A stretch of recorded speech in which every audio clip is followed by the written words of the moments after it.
एक बार एक मूर्तिकार एक पत्थर को छेनी और हथौड़ी से काटकर मूर्ति का रूप दे रहा था। जब पत्थर काटा जा रहा था तो उसको बहुत दर्द हो रहा था। कुछ देर तो पत्थर ने बर्दाश्त किया, पर जल्द ही उसका धैर्य जवाब दे गया। वह नाराज होते हुए बोला, बस अब और नहीं सहा जाता, छोड़ दे दो मुझे, मैं तुम्हारे वार को अब और नहीं सह सकता, चले जाओ यहां से।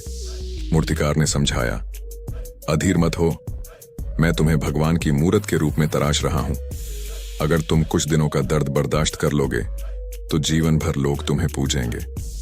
दूर दूर से लोग तुम्हारे दर्शन करने आएंगे। दिन रात पुजारी तुम्हारी देखभाल में लगे रहेंगे। और ऐसा कहकर उसने अपने औजार उठाए ही थे कि पत्थर क्रोधित होते हुए बोला, मुझे मेरी जिंदगी खुद जीने दो।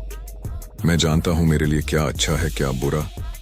मैं आराम से यहां पड़ा हूं, चले जाओ, मैं अब जरा सी भी तकलीफ नहीं सह सकता। मैं जानता हूं तुम्हें दर्द बहुत हो रहा है, पर अगर आज तुम अपना आराम देखोगे तो कल को पछताओगे। मैं तुम्हारे गुणों को देख सकता हूं, तुम्हारे अंदर अपार संभावनाएं हैं।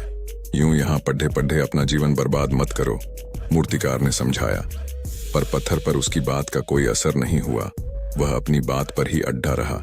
मूर्तिकार पत्थर को वहीं छोड़ा आगे बढ़ गया। सामने ही उसे एक दूसरा अच्छा पत्थर दिख गया। उसने उसे उठाया और उसकी मूर्ति बना दी।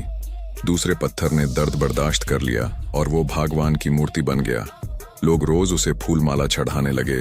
दूर दूर से लोग उसके दर्शन करने आने लगे। फिर एक दिन एक और पत्थर उस मंदिर में लाया गया और उसे एक कोने में रख दिया गया। उसे नारियल फोड़ ढाने के लिए इस्तेमाल किया जाने लगा। वह कोई और नहीं बल्कि वही पत्थर था जिसने मूर्तिकार को उसे छूने से मना कर दिया था। अब वह मन ही मन पछता रहा था कि काश उसने उसी वक्त दर्द सह लिया होता तो आज समाज में उसकी भी पूछ होती, सम्मान होता। कुछ दिनों की वह पीड़ा इस जीवन भर के कष्ट से बचा लेती। दोस्तों, हमारे लिए निर्णय लेने का ये सही समय है कि हम आज दर्द बर्दाश्त करना है या अभी मौज मस्ती करनी है और फिर जीवन भर का दर्द झेलना है। आज आप जिस किसी कम्पिटिटिव एग्जाम की तैयारी कर रहे हो, जो भी स्किल एक्वायर करने की कोशिश कर रहे हो, जिस किसी खेल में एक्सेल करने का प्रयास कर रहे हो, उसमें अपना 100% एफर्ट लगाइए। होने दीजिए अपने ऊपर तकलीफों के वार।